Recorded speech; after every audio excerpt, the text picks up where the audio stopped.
also take questions at the end as well. So, a lot going on in HISD. Let me talk a little bit about it, but first let me talk about the why. We got a good district, but we also have some challenges. And I think most people know that. The challenges that we have in the district also sit in a larger context, though. Our education profession is in trouble, is challenged.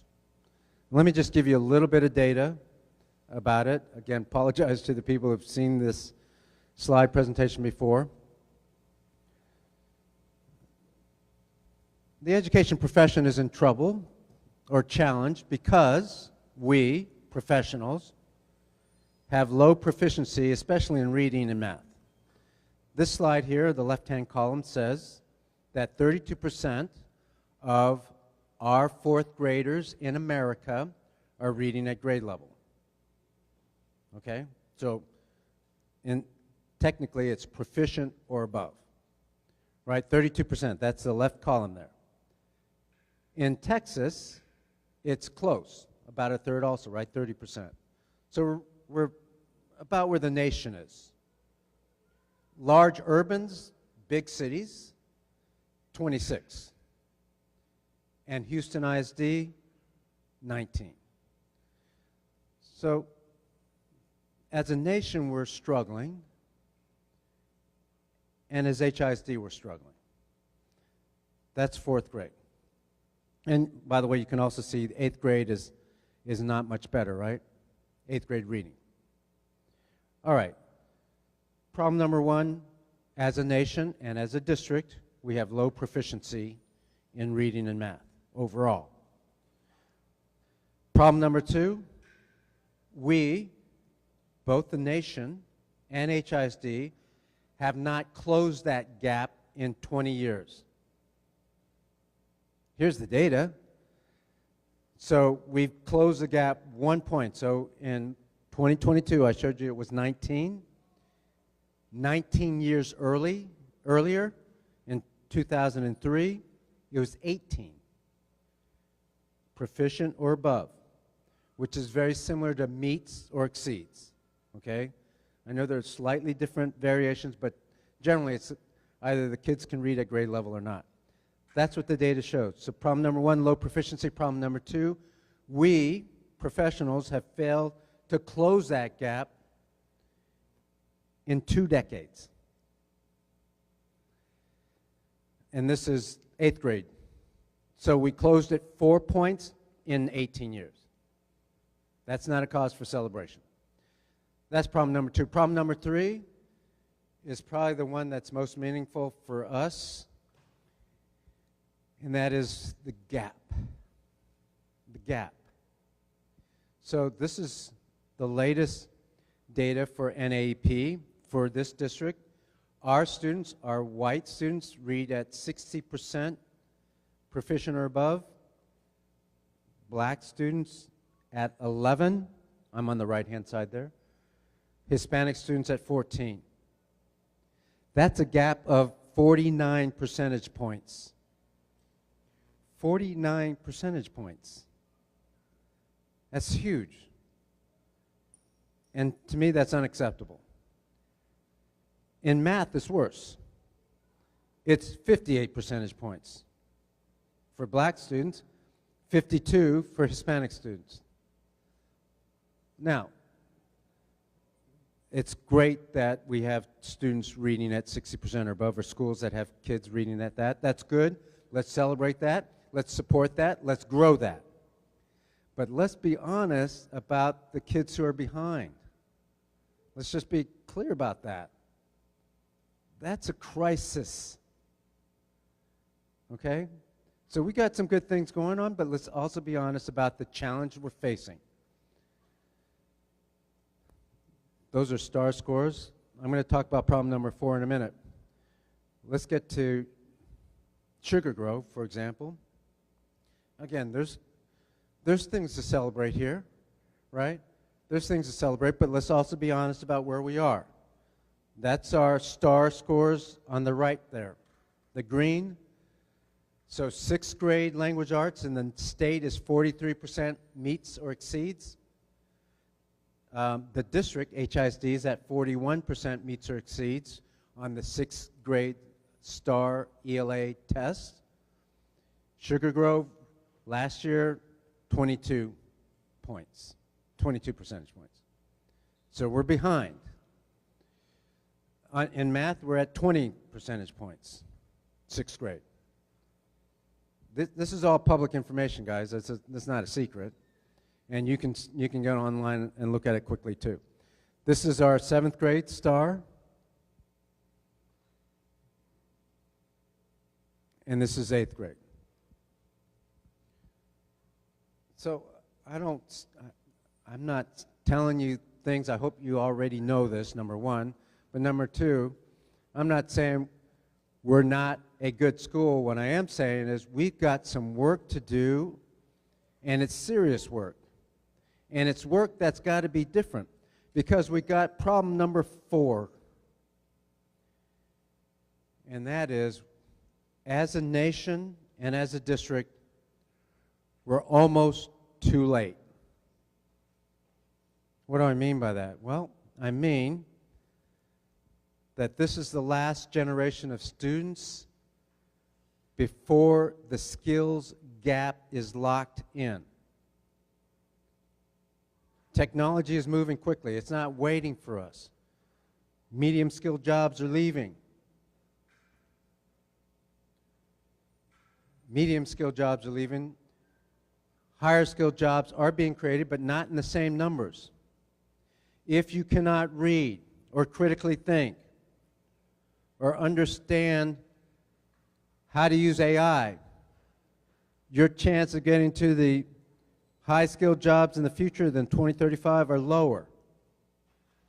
And I'm telling you this, and I've said this at every community meeting, and I challenge anybody to challenge me, and that is, we, HISD, will not change the fate of our kids or close the achievement gap if we continue to do the same thing over and over again. If we continue to want to keep all the same things that we've always done. If we put adult issues first, not the kids first, if we put what we're used to first over what science and research says is best for kids, if we do all the same things as we did last year and not think about the year 2035, we are failing our kids. We are doing that.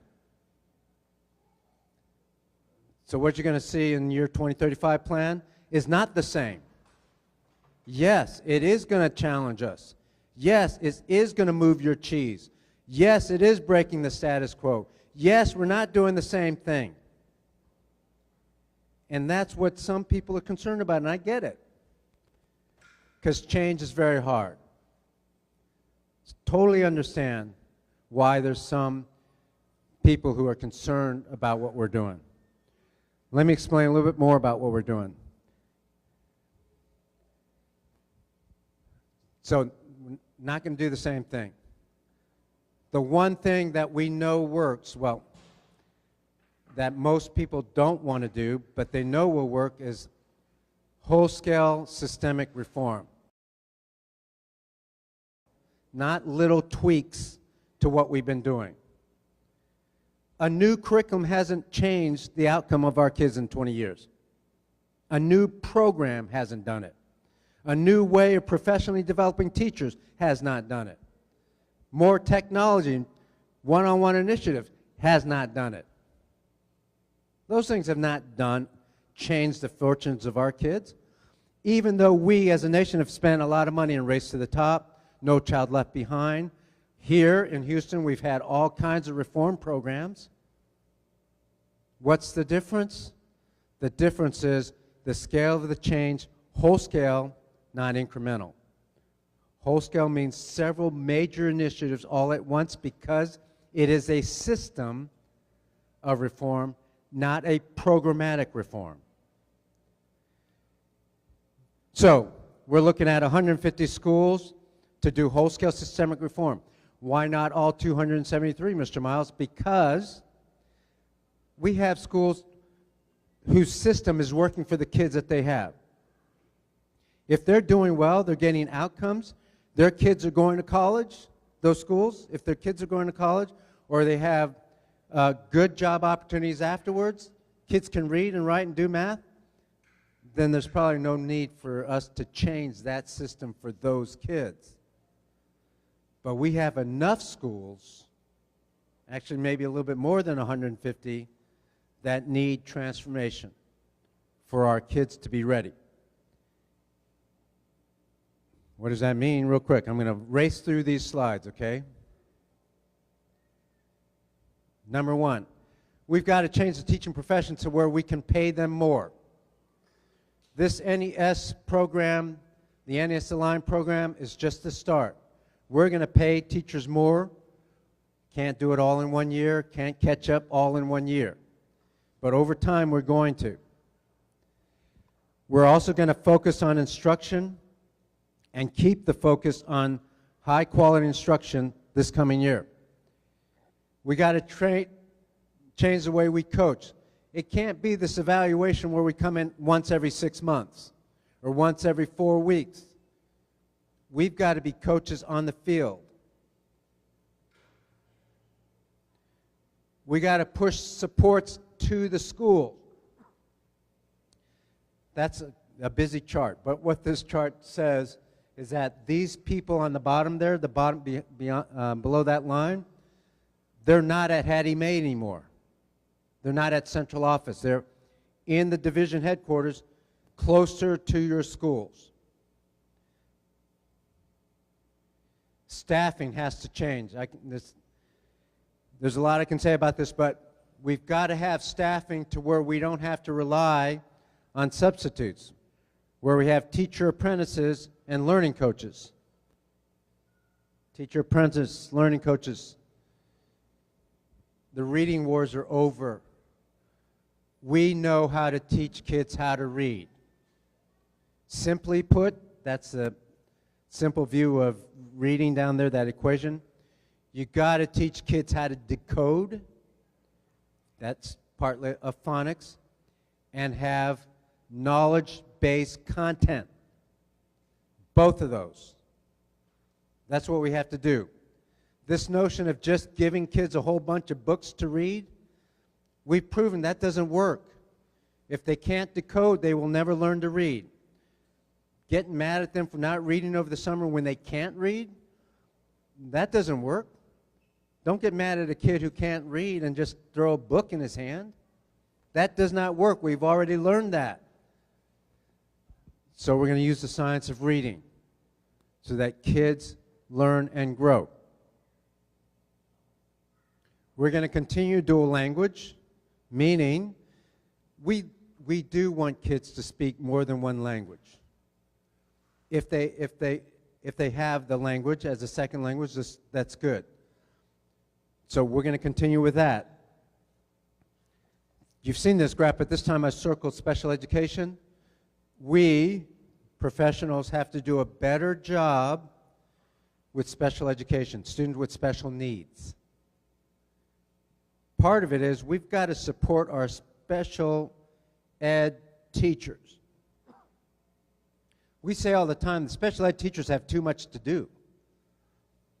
Not only do we want great instruction from them, but they have all these compliance and reports to do. So we need to help them, not just pay them more, which we're going to do, but we also need to give them a teacher assistant. Not a paraeducator, a teacher assistant. Somebody who's making about $65,000 a year. That's what we're doing here. In the classroom, this is the biggest change for our teachers. NES schools and NES aligned schools, we are going to give them these sorts of supports. We're going to make sure that discipline is handled by administrators. We're going to give them lesson plans already, demonstrations of learning that are already made. Those are mini quizzes. The answer key. We're going to make copies for them. We're going to make it so that they can come into a classroom First of all, they're going to be prepared. They're going to look at the lesson plans we give them. We're going to give them differentiated assignment. When they walk in the classroom, what we want them to do is teach like champions. It means they are on for 4 90-minute periods a day. They're keeping the pace, keeping the rigor. They are answering the question behind the question. They are engaging kids, moving it along. They understand the content well. And they're teaching. Somebody else can make the copies. Somebody else can actually make the lesson plans. And they can change it, tweak it, modify it, but somebody else can do that. But not everybody can engage kids, keep discipline in classroom management, and understand what the kid is asking, because they know the content so well and they know the kids that well. That's the art. All the other stuff we're going to try to take away from them, including we're taking some duty away from them now. At the end, I wish teachers didn't have to do any duty at all. Why should an $80,000 employee monitor the bus, kids coming in and off the bus? That's what we're doing. That's like saying a doctor has to clean up the lunchroom. You know, okay, maybe that's stretching that analogy a bit, but I think you understand what I'm talking about. All right. We're going to open up the classrooms so that we have webcams and ViewSonics. We're going to use the technology. We're going to use synchronous teaching for a certain portion of the day for some kids. Not everything is new or innovative. This is old-fashioned discipline. And we're going to do it the old-fashioned way. Number one, kids cannot disrespect adults, period. Okay? And if you disrespect adults, we're not kicking you out of school, but we're going to take you out of the classroom. You cannot disrespect a teacher. I'm sorry. That's an old-fashioned rule. About the first week of school, guarantee about 20 parents are going to be mad at me, even though I didn't do anything to a kid, but they're going to be mad at me because we're saying you don't get to disrespect a teacher. And after the first 2 weeks, they'll be fine because the kids will learn that we're serious. Number two, you can't disrupt the learning environment. Look, I get it. Our kids have challenges. And sometimes they have a bad night. Not because they had a bad night, but because their parents or the adults had a bad night. They may have missed a meal. There may be no air conditioning in the home and they had to sleep like that. There may be abuse. All kinds of stuff. I get it. Even that kid doesn't get to take away from the 25 other kids. We're not gonna kick them out. We're not going to kick them out. And this is the disruption we're talking about, right? That can't happen in a schoolroom. It might happen here with an adult, but disrespectful, right? That's not going to happen in the classroom because we are going to make sure that the other kids get to hear what the teacher's saying and respond to what the teacher's doing. That's what discipline is. And some adults aren't going to like it because some adults are disrespectful and disruptive themselves, right?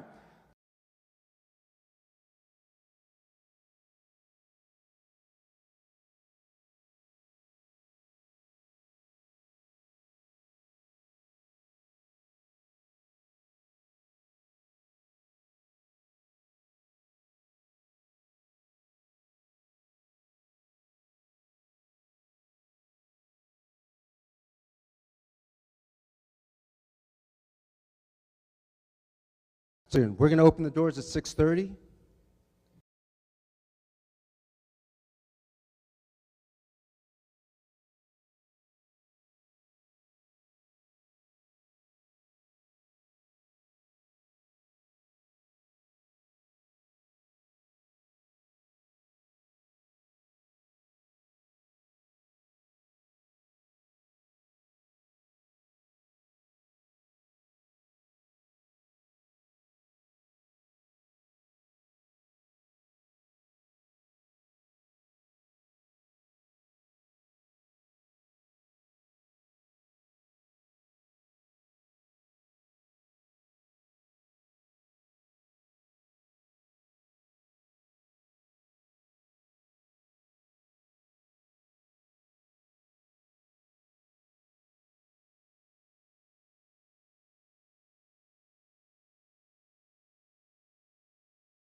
communicate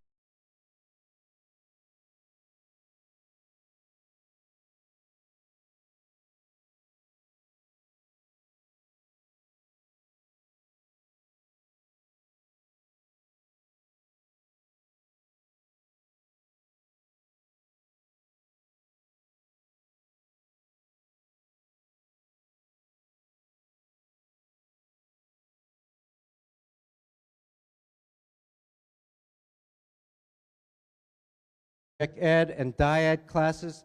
What this means, real quick, is that kids have an elective every day, like always. On top of that, they have what we call dyad, which is martial arts, piano, karate, dance, all of those things. And then student travel. Student travel for 7th and 8th graders. Now, they have to meet eligibility requirements, but our 7th and 8th graders in the NES and NES-aligned schools, if you're an 8th grader, we'll take you out of country. We'll get your passport for you if you don't already have one. And it'll all be free. Now, you have to attend 92% of the days, okay? You got to attend school. And you can't have any suspensions. Okay, we're going to take you to Japan, Costa Rica, somewhere like that. You can't be a kid who gets suspended regularly, all right? 7th graders, we're going to take 7th graders out of state. Go to Washington, D.C. or Seattle, somewhere where they can also get an experience of travel. We won't get their passports because they won't need one, but we're going to ask them, we're going to get them to travel. Travel is one of the best experiences. I know a lot of you have traveled have also traveled, but many of our kids have not. Many of our kids have not traveled very far. So we're going to try to do that for them. That's a great learning experience. And finally, the same thing for our students. So that's what NES and NES Aligned is about. And I think, are we ready for questions? I'm looking for the board members. Okay, you ready? All right, let's take questions. Please, if you come to the microphone, that's great. If you have a comment, please keep it to 1 minute. If you have a question, please keep it to 1 minute. We got a lot of people that want to ask questions. So please come up to either this microphone or this microphone, and we'll try to answer your questions.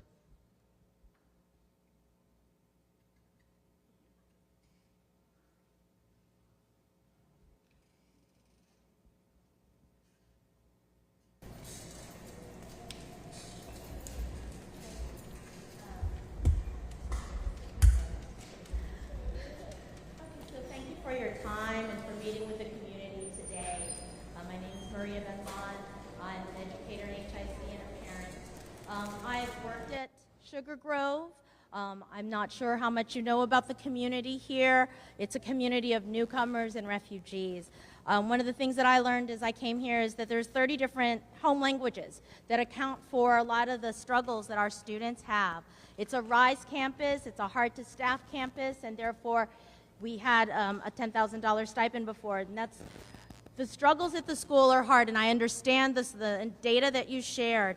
But as I've worked here and realized the struggles here, I wanted to know specifically what special programs, beyond the stuff that you've already shared for reading, but what special programs will you be using to better support students who may not have been in the U.S. for more than 2 years, may not be literate in even their home language, or know about integers or multiplication facts because they've never had an opportunity to go to a school until 7th grade?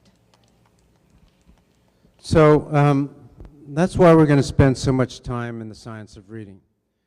Even kids who are 7th graders, if they cannot read, they can still learn to decode, they can still learn phonics, they can still learn knowledge.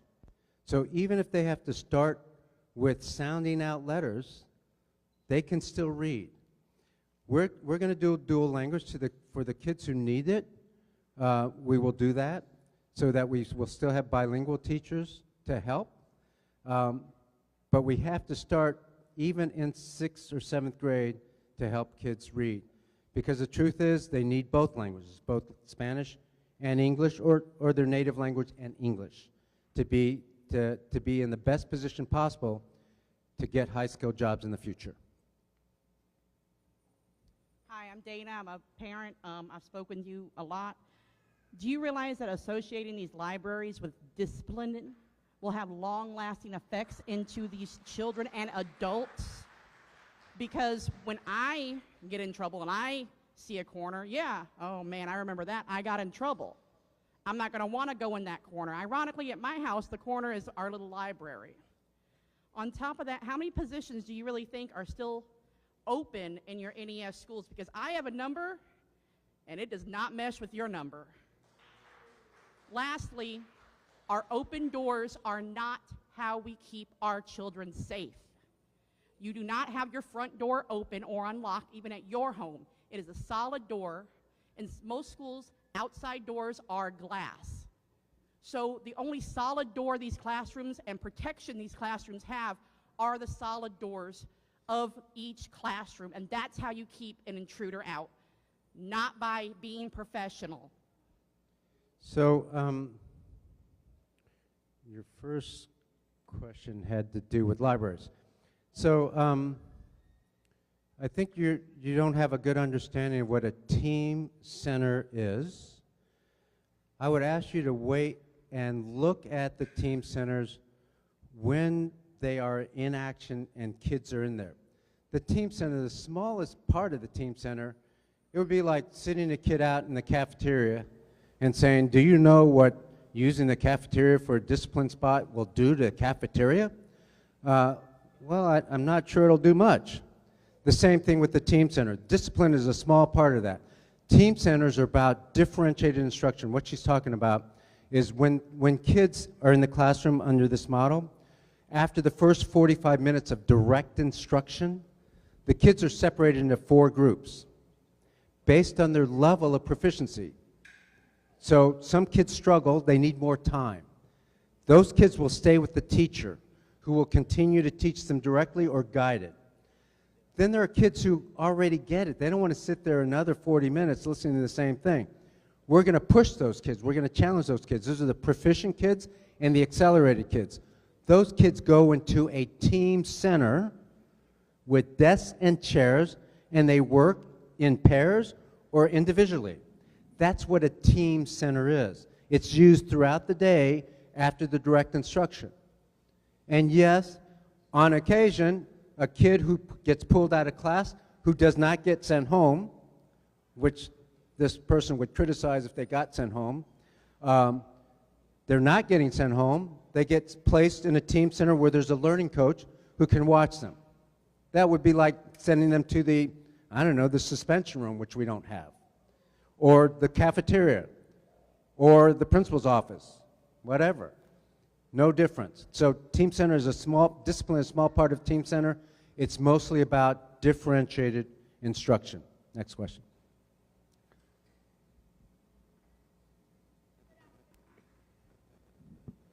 Good afternoon. My name is Adidas H. Bittner, and I will be in 4th grade at Conda Elementary School. Although I'm not at an NES school, I am concerned for my friends who will be. I'm sad that the libraries will not be available to them. I love our library.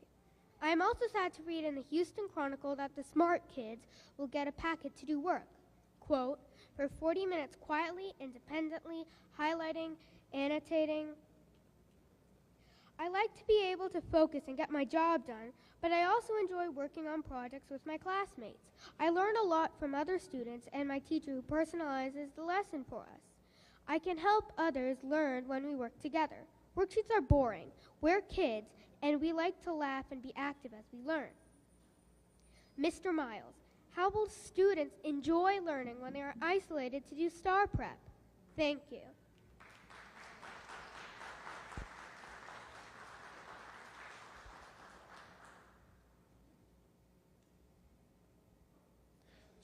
So I'm glad it's, I understand about packets, worksheets. So most of the work is in the classroom, direct instruction.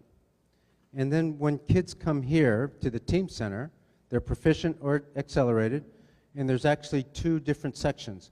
One to work in pairs, so that kids can learn from each other, work with each other, and help each other. And then there's room for kids who want to work by themselves, individually. So we're accommodating more than one style of learning. And that's what the team centers are about. I hope you'll get to see that real soon. Hi, my name is Trivia Dennis, and I'm with Houston Random Acts of Kindness.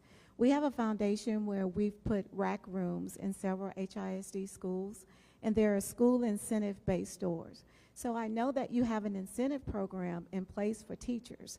I know discipline is a very important, something that needs to be addressed, but how can it be balanced with something positive for the children and allowing them incentives as well? Instead of just isolating the good and the bad, how can we encourage all the students in one body? So I don't know about the characterization of isolating good and bad. Most of the kids are going to be engaged in their learning. They're going to have fun doing it. And the teachers, that's what teachers have wrestled with for 80 years, ever since school started, is how to engage kids and make it fun and have them learn, which is what teachers are going to continue to do. It's not like it's like a military camp. Teachers are engaging. Teachers are fun. The strategies they're using will be more engaging. And way more engaging than this individualized, raise your single hand response. On top of that, principals and schools will have their own way of incentivizing. We will encourage them to use habits of success, where kids get habits of success tickets, where they get to recoup those tickets once a week or once a month, depending on the school, where they get prizes and they have things that they can buy at the Habits of Success store. Done that in all the schools that I've ever been in, and I'm hoping that principals will do that too.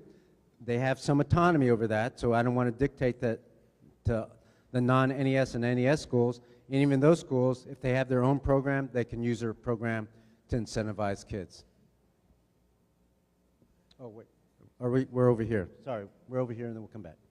Mr. Miles, you're requiring teachers to read from scripts, but when I looked into your choices for scripted curricula, I found that none of them have been backed up by peer-reviewed research studies. Amplify Reading has never been included in a scientific research study. Eureka Math has been included in a legitimate study, but the study found it to be ineffective. You keep justifying Amplify Reading by claiming that it follows the science of reading, but the term science of reading just means that phonics are taught in a systematic way and that students work on knowledge-based listening comprehension. You seem to think that teaching phonics is something new. It's not. HISD teachers are already using curricula that do this, and it doesn't work very well. That's because English isn't an alphabetic language, and teaching phonics and listening comprehension isn't enough. If you had done your research, you would know that reading instruction requires students to study English spelling and its preservation of morphemes, something that Amplify Reading does not do. If we can't trust you to choose good curriculum, how can we trust you to do anything?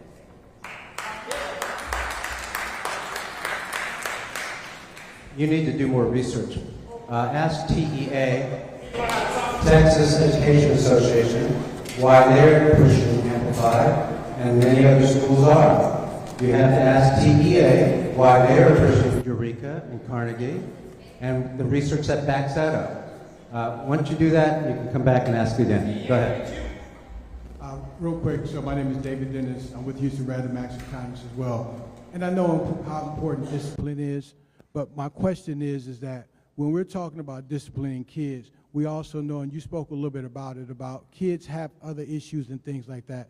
But how are we going to empower these teachers, and what are you going to do to make sure that we understand what the kids are going through and we kind of empathize with them as well? Because it's very important that we do so. Because if not, when we're starting to separate kids and segregate kids and put them in in the library by themselves and things of that nature, it starts to look like a detention center. And that's not what we want. We want the kids to be able to, even though they may have tough days, we want them to be able to still be able to integrate with their peers and be with their peers, because sometimes just giving them the opportunity to understand that, hey, I made a mistake, but we don't isolate them. We try to teach them along within the confines of what we have in the classroom that may help them be a little bit better.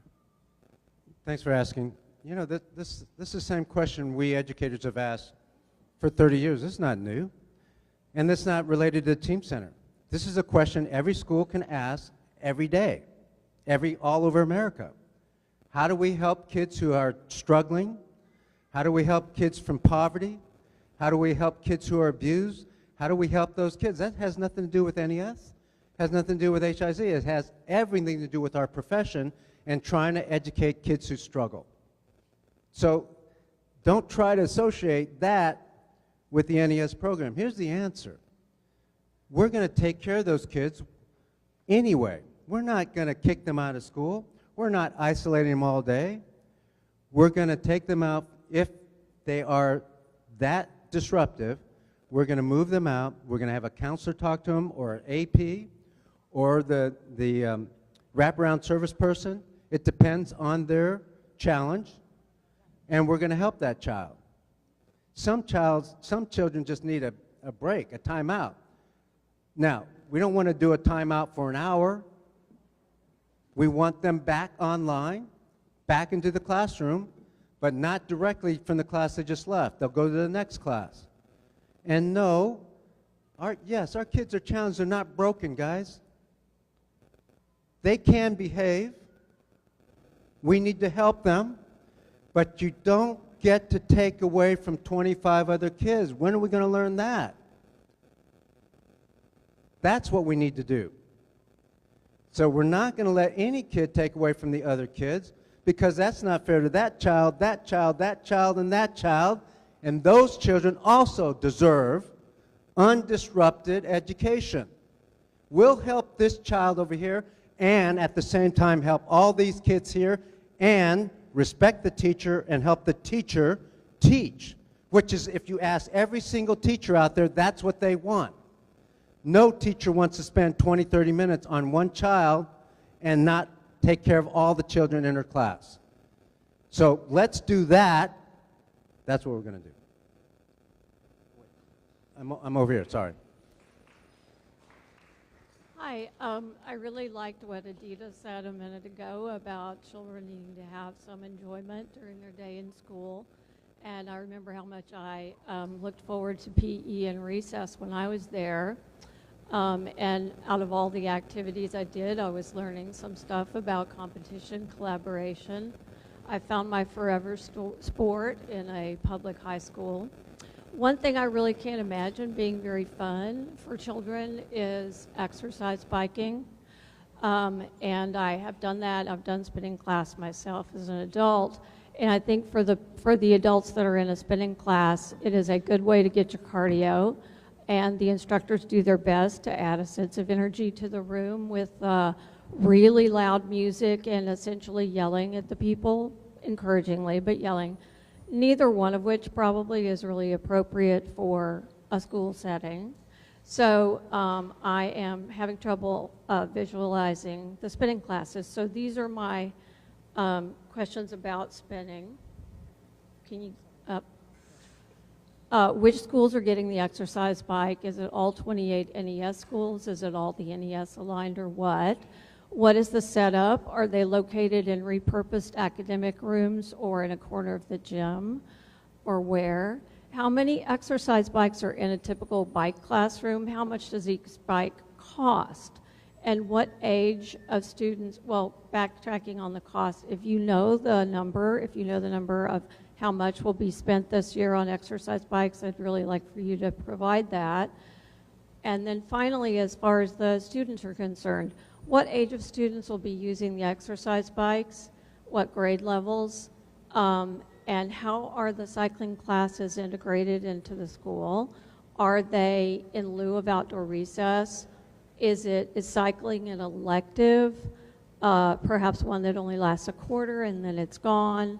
and what happens in a cycling class? Do you have an instructor who is urging them to increase their RPMs, stand on the pedals, now sit down, that kind of thing? Why is this a good option compared to all the other things they could be doing in PE or recess? So my experience is that kids like the cycling class. It's 4th through 10, 4th grade through 10th grade. It's a dyad, which means that on top of their elective, this is done twice a week for an hour. So kids who volunteer to go into spin class, and the spin teacher doesn't just spend an hour on the spin bike. What I've seen them do is they do warm-ups, they do other exercises, they'll do some spin, they'll talk about cardio and their health. They may then go outside to the track, and they might jog a lap. So it's really good exercise, just as good as PE, and it's in addition to the elective class. So you would love this school since you like sports and things like that, because not only will they get the elective and PE and still have after-school sports and activities like that, on top of that, they will get 2 hours a week, in some cases 3 hours a week, on spin, piano, martial arts, dance. So that's how we do dyad. Yeah, yeah, there's a lot of questions. Real quick, I think each bike, I'd be guessing at how much the bike costs. I don't remember exactly. But yeah, it's an investment in our kids, just like, any other thing that we're going to do with our kids. Hi, I had a question about the use of webcams in every classroom. Will the video footage be saved? And if it's being saved, where is it being saved? Do curriculum manufacturers have access to this for data mining? Is it all going to be FERPA compliant? I have concerns about privacy, and I also have concerns, will parents know what they're giving away of their child's privacy and identity to third parties? Well, the FERPA requirements are the law, so we'll be FERPA compliant. That's number one. Number two, the only time a teacher would record it is if it's being recorded for other kids so that if they miss the lesson, they can see the lesson. We're not using the webcam to do anything else. The doors will be open, and the instructors will be in the classroom every day. So there's no expectation of privacy. There won't be any privacy, but there's no need to record it. It's more data mining. Can you guarantee that our students won't be data mined? I don't know what that means in our context, but they won't be data mined from my understanding, because there's no data to really collect. So if it's going to be recorded, it's for kids who are absent and they need to see what's happening in class. Over here. Looking at your list of NES schools, I seen that the 29 schools you officially first put in the NES program were all in black and brown communities, and then you said around 55 to 56 more schools volunteer. What I want to know is why no schools on the west side of town, like Bel Air, Lemoore, all of the elementary, middle schools, high schools, why none of these schools on this side volunteer for your so-called successful program?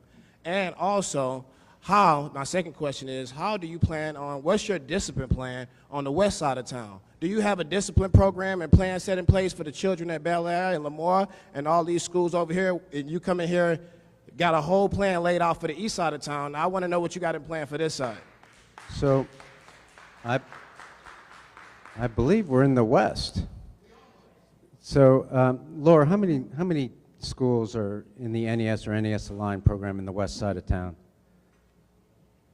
NES or NES Aligned? 8 schools. So 8 schools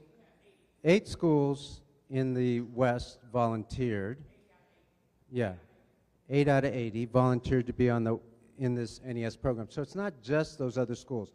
But would you like an answer? Would you like an answer? Would you like an answer? All right, then please be quiet while I talk. Okay? So please be quiet while I talk, or I'll just move on. Here's the answer.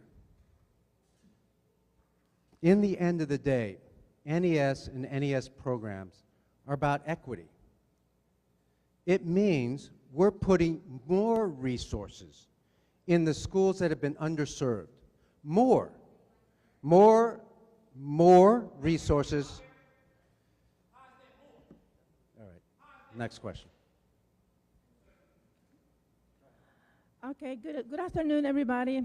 I just want to say, I want to say thank you for this plan. I am so happy because as a parent, as I'm a teacher, a newcomers teacher, ESL, I know the needs of the student. And I agree with you just because the needs of the student. And I know that this will be a great plan for them because I see the struggle of the student. As a teacher, like I say, I have my twins over here, and they have been in the magnet school all the time since pre-K through the 6th grade. I brought them with me since 7th grade, and they will be coming here the new year for the 8th grade as well. And I know they're advantaged students, and I know that they're able to succeed even if they're here or over there. But like I say, I'm so happy because I'm thinking of the strategy and the advantage for our newcomers, for the ESL, because this school is a 65% by ESL and 30% of the regular classes. But including the regular classes and the ESL, all of them, they need that help. They're a struggle. It doesn't matter if they're limits, English limited or they're in regular class. They are a struggle. And like I say, I see the need and I feel the need. And I am so happy because the student will be success with your plan. Thank you. Well, thank you. You know, thanks for reminding me and all of us, if you think from the kid perspective versus some of the adult perspective, when you think like she did, from what's going to be good for the kid, then there's a lot of support for NES and NES Align. And I see a lot of people nodding. When you think about some of the adults who feel like they have to have the same thing they always have, then maybe it's not as supportive. Back over here. At the last community meeting, I stated that you was unsuccessful in Dallas ISD. So you asked me to bring you the evidence. Let's look at the PEG data. In 2015, there were 37 schools that was on the list. When you left, it came to 39% of schools. So that 20% of schools increased. So while you were superintendent at Dallas ISD, the teacher turnover double too. So I want to know, how sure are you to make sure our kids in this district are getting a quality education and make sure they're getting the resources they need in every school in HISD? You're wrong. You're wrong. And so I've already seen the data. And, you know, one of the things we teach our kids, you can't just look at blogs or one article that's written by somebody who's not a researcher. You have to look at basic research. That's what we teach in critical thinking. And we teach that not all resources and evidence are the same. Opinion is not fact. You've got to look at the facts, and I've looked at the facts really well, and anybody who wants to do really good research can look at the facts themselves. Next question.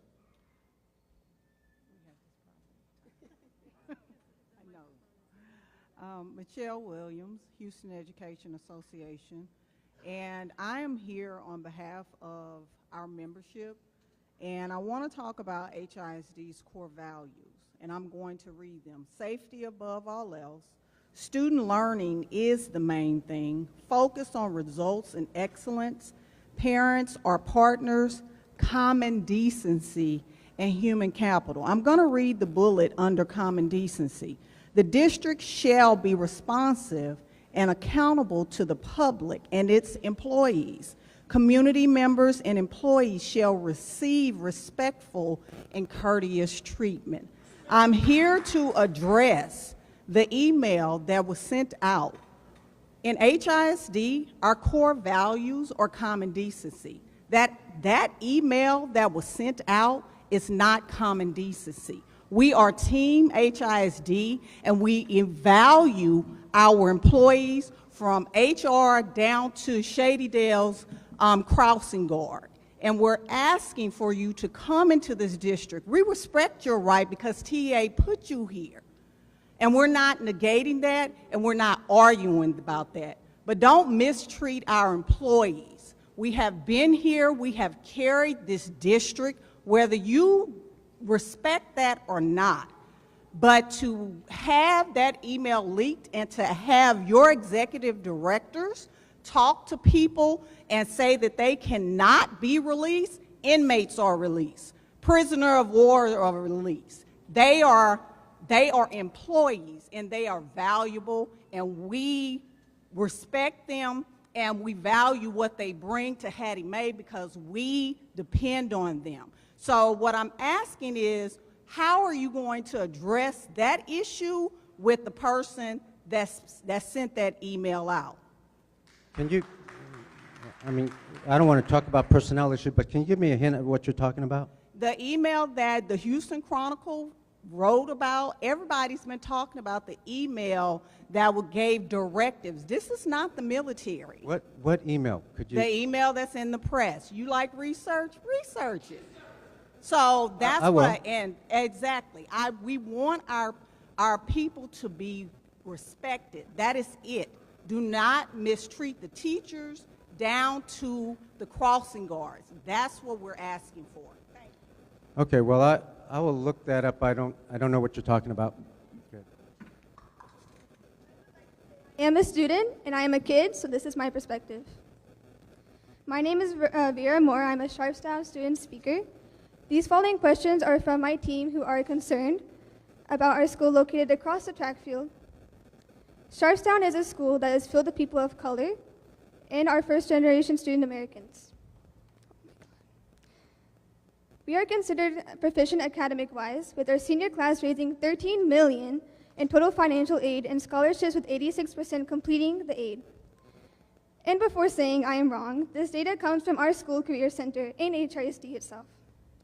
Our teachers are very determined to help all students personally and professionally.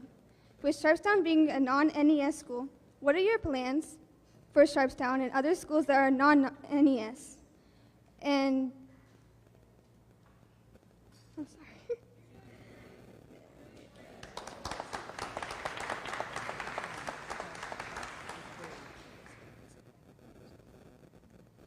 Also, how do you plan to aim more of a spotlight onto less on academics and more onto mental health and life outside the classroom?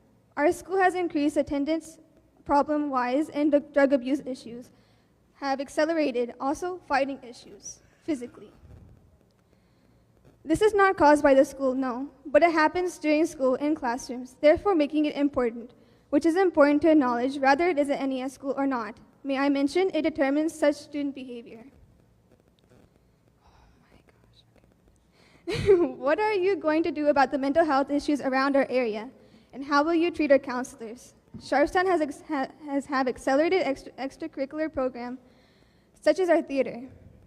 You've mentioned cutting down importance to extracurricular activities in our board meetings. How do you plan to fund them? And do you plan to add or take away any extracurricular activities? And finally, what are your plans to school that already do not have a library yet Sharpstown? So, Sharpstown's not an NES or NES aligned, that's right. So one of the things we tried to do this year is not do fundamental transformation everywhere. That would be too disruptive. We started with 28 schools, which is only 10% of the district, and that was the plan. And I told the principals and the APs, look, continue to do what you've been doing. We'll make some minor changes in the rest of the district, like principal evaluation, like more special ed support, and more special ed accountability. But other than that, keep your curriculum, keep your schedules, keep your everything. Keep your extracurricular. Keep your sports, keep everything. Keep your discipline program. That's what we said. And that's kind of what we're doing, except 57 schools then wanted in to the NES program, so we let them in. But Sharpstown and all the other schools that are not NES or NES aligned, it's your school. You continue to do your curriculum, extracurricular, your own discipline plan. We will support your principal as far as high quality instruction. We will support with special education, but we don't have the money to do what we're doing in NES since we're providing more support to our underserved communities. And I know Sharpstown deserves it as well, but we'll see. Maybe it'll be down the road. But right now, you're going to continue to do mostly what you've always done. So no worries about big changes from the central office. Good evening. My name is Arnetta Murray. I am an HISD special ed teacher in the trenches right now. And you said something earlier, I was looking at your model, and it's small group instruction, differentiated. That's what we as special ed teachers do anyway. And you are right in that we are making copies and doing extra things. But what I want to, you got it so I can hear me? What I want, I want to make sure is that the teachers that were doing their job, like me and others, get the recognition because we held it down. Now, I don't want us to just constantly focus on the schools that didn't make it. I want them to make it because I'm one of those teachers that did that extra. But the problem is that we keep forgetting the parents need to be involved. How do you start addressing the parents that get on board for their students? Because as a special ed teacher, I'm a witness. I did it. I'm in the trenches. The parents wasn't involved. Yeah, so first of all, we're not talking about parents here, right? Because you're here. You are involved. I'm talking about the parents out here. It's also a question that's been asked of every school in America for decades. But it's a complex question, okay? This is what I know about parents.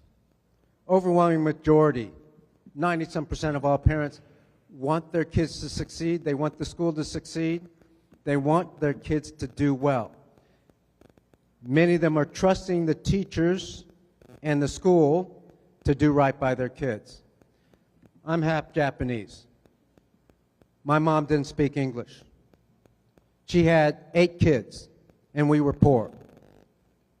She thought education was the most important thing in her kid's life, but she couldn't go to the school. She was too embarrassed and didn't speak English anyways, and nobody spoke Japanese there. So she didn't go. But there was no better advocate for kids, her kids in school than my mom. Made sure we did our homework, made sure we got up, made sure we went to school. So if anybody called my mom non-engaged because they didn't see her at the school, if they didn't see her at the PTA meetings, you would be wrong. And I bet you there are some parents here the same way. Having said that, you are right. We have to do as much as we can to engage parents, and parents, I hope you will engage like you are engaging tonight. You know, getting the information, like the lady over here, getting information about this school for her kids. So it's a touchy thing, but the first place I'm going to look when there isn't good engagement is us.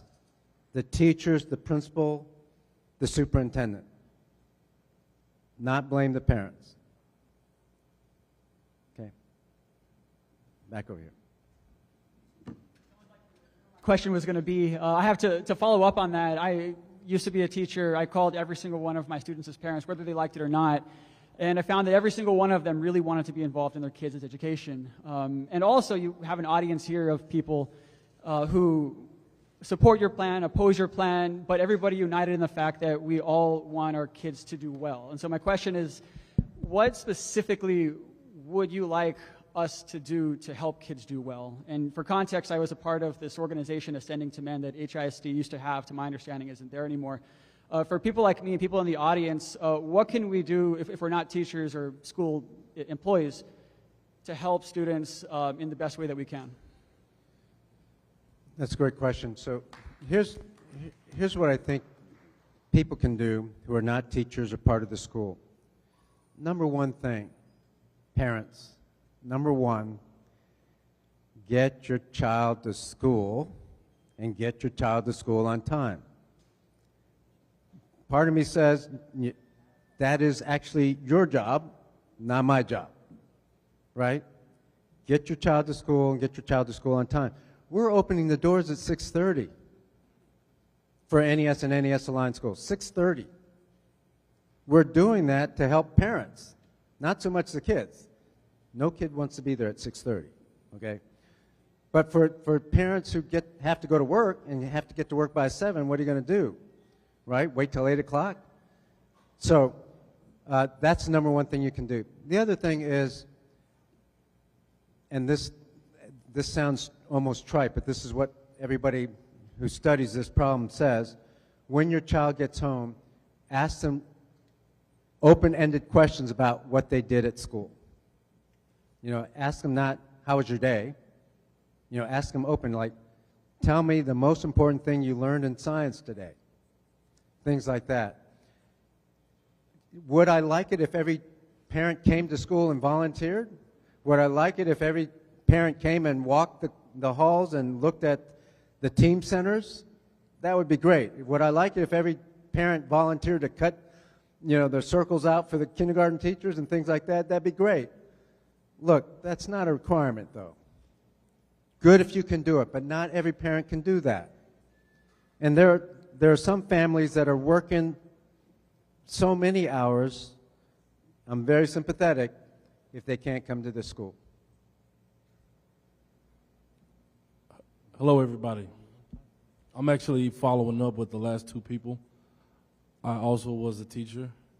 I'm not sure if you're too familiar with these two schools, Bastion Elementary and the school at St. George Place. These two schools are probably the most polarizing schools as far as socioeconomics, right? So I was a witness, an eyewitness in both settings, and I see your plan, right? I sat here and listened to your whole plan, and your plan has a lot of revisions with adding things and deleting things. And some things some people support, and some things other people, you know, they don't support. But from my research and observation of all these settings and environments, the number one thing that I think that the plan doesn't address is socioeconomics. A lot of times people say that it's behavior. They say that it's teachers, teacher salaries, all these different things, but it's really the socioeconomic of the household. You know, I saw the statistic of white students, and I think it kind of goes without saying why white students. It's not that they just have smarter parents and they just have a smarter lineage. There's a obvious reason why they have the ability and the opportunity to learn. So I'm not trying to, I know that you've been triggered with a lot of questions, but what ways are you going to work with outside entities to help the parents? Because like you said, there could have been something that went on at night, or maybe there's nobody even at home at night because there's a second job that's a parent is having to go to, or maybe they're a latchkey kid, they're coming home to no parents. There's a lot of different things that kind of go into why kids can't get to where they need to get to. But, you know, what is your initiative or, you know, ideas with working with an entity to kind of help parents get to where they need to get to so that their kids can get to where they need to get to? So, again, this is not a new phenomenon in our profession. We will continue to have wraparound services. There's still a wraparound service representative in every school.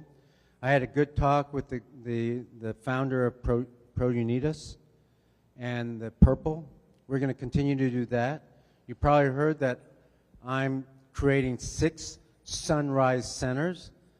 devoting $2 million to each center to support organizations that support our kids with clothing, with food, with social and emotional challenges, with health issues, things like that. Now, there's only 6 of them. It's a large district, so we got to start somewhere, but that's what we're going to do. So there are specific things we're doing for that. However, look, this notion of poverty as a challenge has been around forever. It's not new to me, this program, NES, or HISD, or the nation. I've just got a couple of things to say about it. Just because you're born in the garage does not make you a car. What that means is you can escape poverty. Our kids can escape poverty. Poverty is not a life sentence if they have a great education.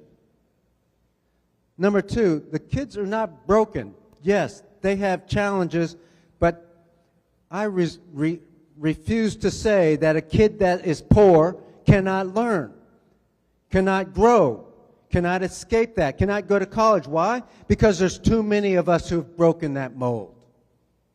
Too many of us have done that without a lot of support. And number 3, your biggest concern I'm trying to address, which is the advantages that wealthy resource persons have. Yes, their kids have an advantage. There's no question about that. That's not an argument. So what are we going to do about it? I can't fix poverty, but what I can do is make this organization prioritize underserved kids and make sure that the entire system serves all kids, not just the resource kids, not just the white kids, all kids. That's what we're doing here. It's about equity first, and then raising expectations for everybody. That's how we eventually escape the cycle of poverty. I get as much as anybody. And I've told you, the sense of urgency. For me, it's critical. It's urgent. This is the last generation of kids. The last one. That's where we are. The last generation that has a chance at breaking the skills gap. It is going to be locked in after this generation. Locked in. 70% unskilled, 30% skilled. Maybe it'll be 65-35, but it'll be somewhere like that. And if you can't read, you can't do math, you don't have the skills, 20-35 skills, you will be in the low-skilled end. Yes, you're going to point to 1 or 2 or 3 or 4 schools that break that. But that's not going to be the way for most kids. So we have a chance now. That's how urgent it is. Your question is very urgent. We are urgent. We're in a crisis. We got to do bold things. And we cannot listen to the naysayers or people who want to keep doing the same thing as they've always done. Board members want to respond. Thank you. I'm going to respond to a couple of different questions that have just because I wasn't up here quick enough.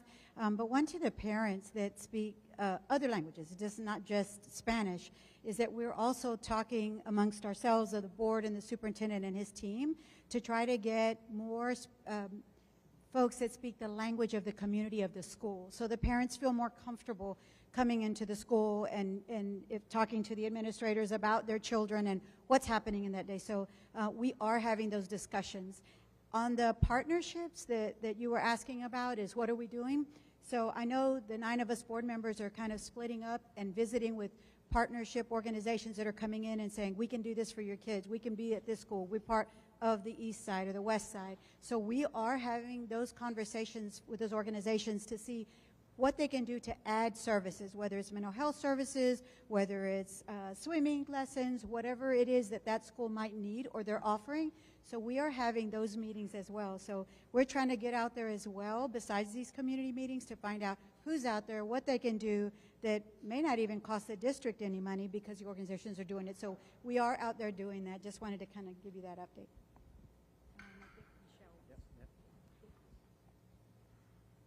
Thank you. Sorry, I will be brief. I just wanted to comment. Thank you for your comments from Sharpstown. You're a rising senior, and you are a rising fourth grader. I want to say thank you for your comments, of course, to all the adults too, but especially the young students. It is hard enough as an adult to stand up in front of other adults and make comments, but to be a student and do that is incredible. I work with a lot of adults who won't do that. This is, in fact, a skill that you should be very proud of. It is a skill, so know that. I wanted to tell you that in terms of mental health, that is something that is very important to me as an individual, but we are going to be going around as a board and asking, and I think Ms. Williams, you also asked about, you were talking about the community values. The board is going to be going out and surveying and asking what matters to you as a value. And so we'd like to also include students this go around and ask you what matters. And I hope that you will also continue to talk about mental health and we can get ideas from you about how we can better serve you. It's been a long time since we have been students. The world has changed, and so the ideas that we come up with may not serve you in the best way. Same with the community values. The world is changing, and it has changed probably since the last time we worked on those community values, and so we want to improve them as much as we can. So the person who was asking about ways that individuals can continue to be involved even if you do not have a student in the district or in a school would be to also participate in these conversations and let us know what you value. Your voice matters. So thank you very much. Thank you, ma'am. We're over time already, so let's take 4 more questions. Over here and then over here. 4 more. Go ahead. Hi, I'm Lisa Robinson. I'm a retired HSD educator. I taught English language arts, and then I finished my career as a teacher in charge of library at an elementary school. I agree with you. It's an urgent situation. I'm a literacy advocate at this point. I believe strongly that we must do everything we can to deal with this literacy crisis that we have.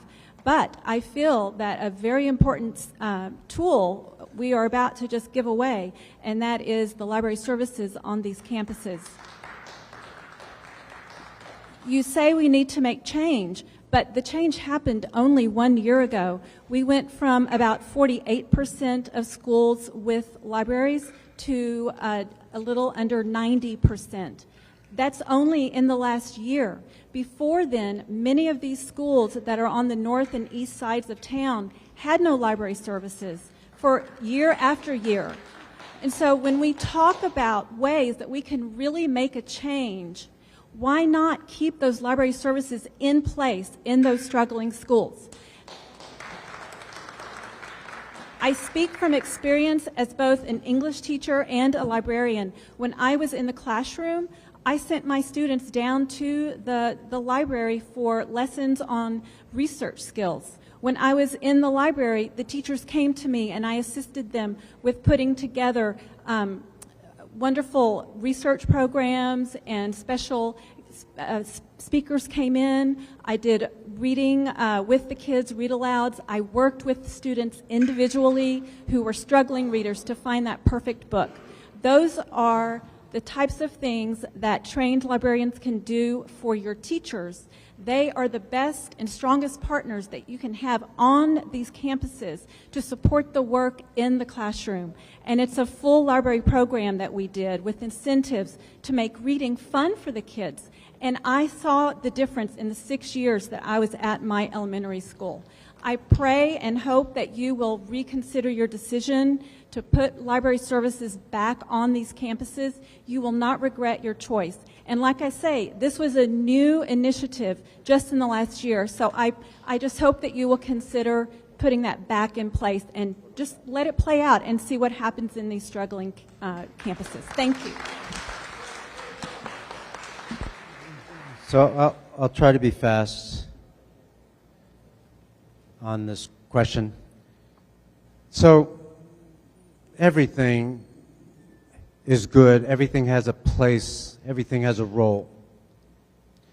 The question is what you will prioritize and what is the greatest need.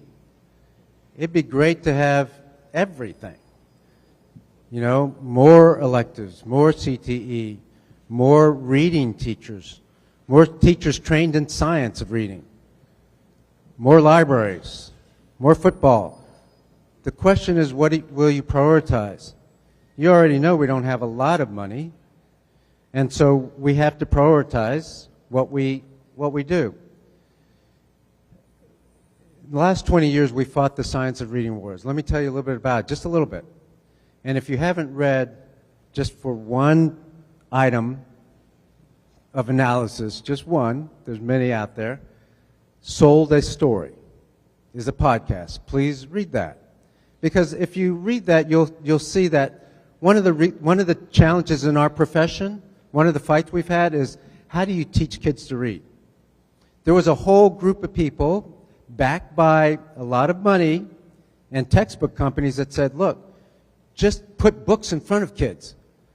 Put interesting books, books with pictures. You know, let them learn how to read by just listening to reading. A whole science grew up around that. Not a science, but a whole movement grew up around that. It's called the whole language balanced literacy approach. And what the people had in mind was nothing evil. They wanted to see kids read. They had in their vision, like I saw in the news, oh, kids in the library reading intently, on a beanbag, in the stacks, just reading a book, sitting there cross-legged reading a book. That was the vision people had. But they did not teach kids how to read well. A third of all kids will pick up reading on their own. A third, but only a third. Others have to have decoding and phonics and knowledge content. That's how they read. So putting a kid in a library, we know that doesn't teach them to read. That doesn't mean libraries aren't good. I have a library card in my book bag right now. It's from Colorado because I just came from there. That's the library I went to. And I'm one of the few adults who carried a library card with them. It's not that I'm against libraries. It's not that I'm against books. I like libraries. I used to study. I've been in 3 of the best universities in the world and spent more time in the libraries of those best universities than many other people.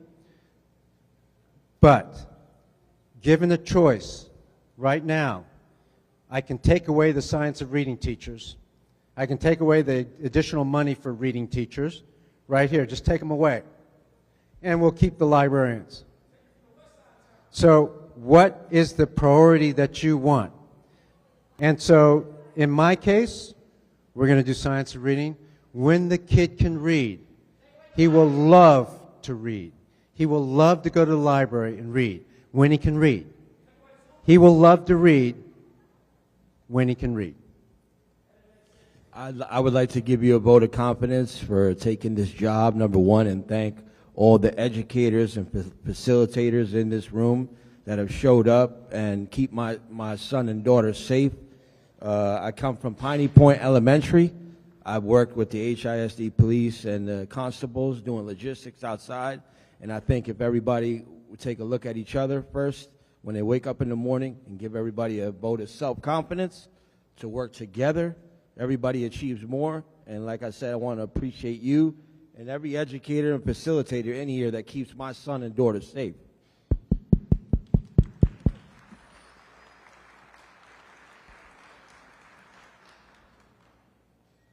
My name is Veronica Cuetero, and my question to you is, well, actually it's more like a petition, is I totally agree with the gentleman said about the school of St. George because I live there, my son goes there, and this is his 4th year going into St. George School, and the inequality is awful. I've been shushed away like a dog. I've been discriminated because of my car. The special education chair waited a whole year to reply on my email, then dumped it on the teacher.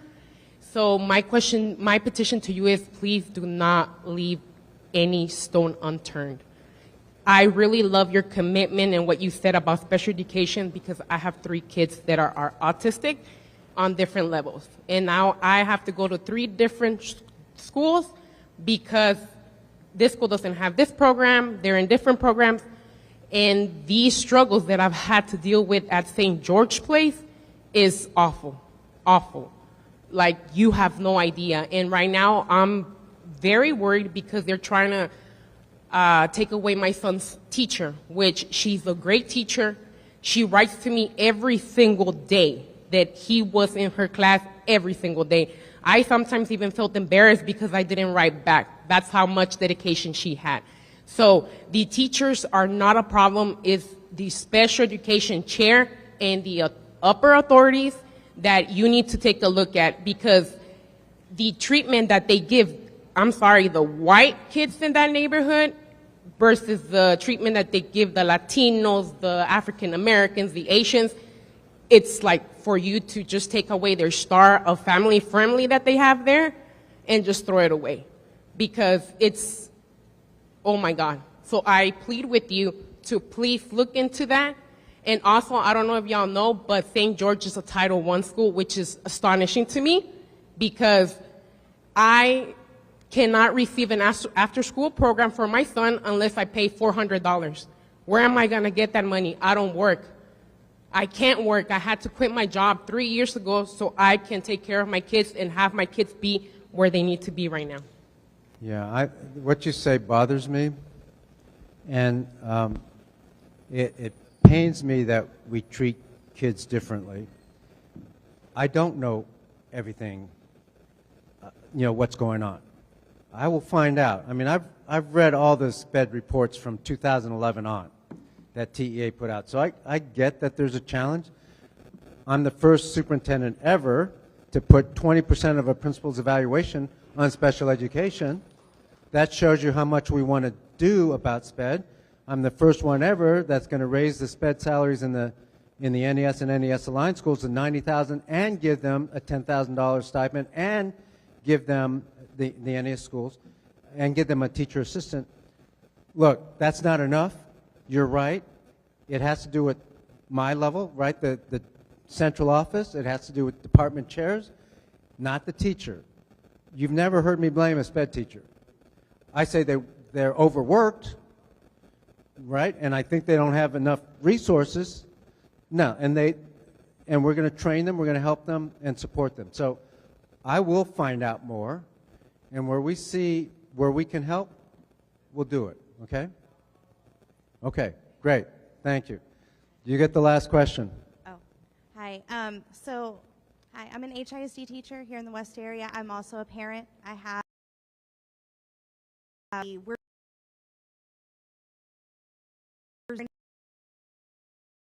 the parent side, and I know one thing I have loved about HISD is school choice and having those specialty programs that you don't find in other places. And right now, as I'm starting to look at middle school in a few years, I want to know, like, if we're in an NES zone, is that going to affect, as a parent and as a child, their ability to choose if they want to do a school choice program outside? No, school choice, we have not touched school choice. School choice continues, just like before. So just because you're NES or NES aligned doesn't mean you can't choose to procedures. All right. Before you go, I want to give the board another chance to say their last words.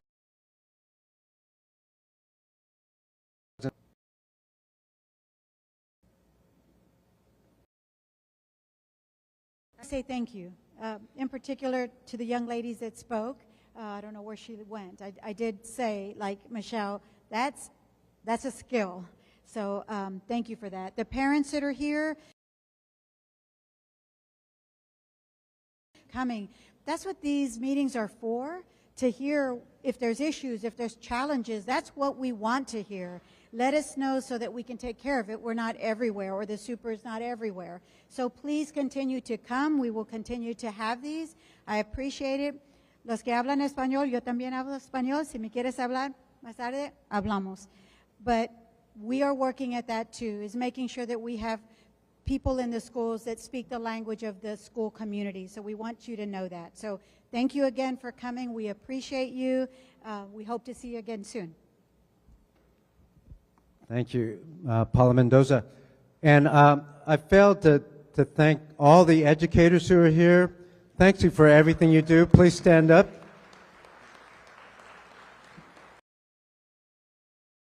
Thank you. Look, you've heard a lot of the, show you though, that our educators work their,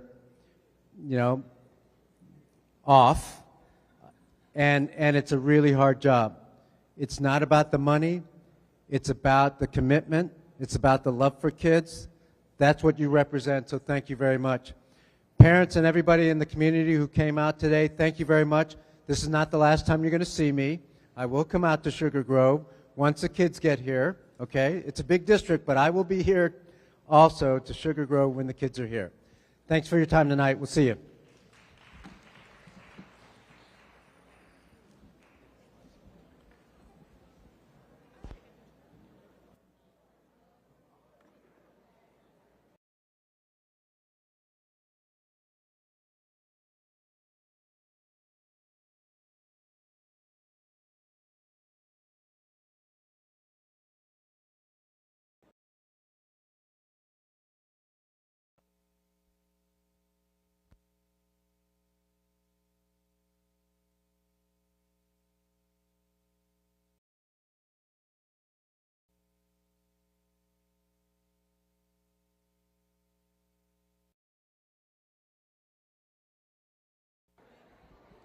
Attention parents, educators,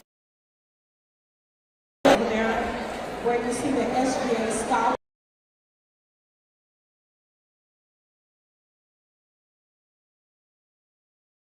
Refreshments are